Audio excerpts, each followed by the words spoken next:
Press club Bangabandhu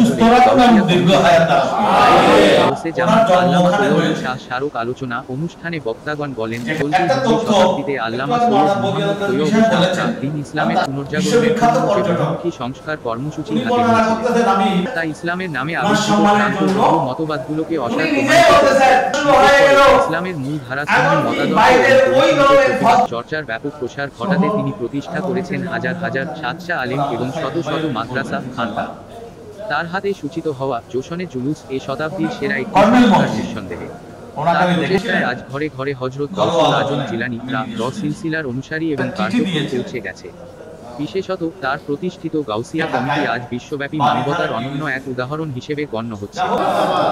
গতকাল 4 জুলাই বৃহস্পতিবার বিকালে গাউসিয়া কমিটি বাংলাদেশ কেন্দ্রীয় পরিষদ কর্তৃক নগরীর চট্টগ্রাম প্রেসক্লাবস্থ বঙ্গবন্ধু হলে আয়োজিত স্মারক আলোচনায় প্রধান অতিথি হিসেবে উপস্থিত ছিলেন চট্টগ্রাম বিশ্ববিদ্যালয়ের উপাচার্য প্রফেসর ড মোহাম্মদ আবু তাহের। উদ্বোধক হিসেবে উপস্থিত ছিলেন দৈনিক আজাদীর সম্পাদক স্বাধীনতা পদকপ্রাপ্ত জনাব এম।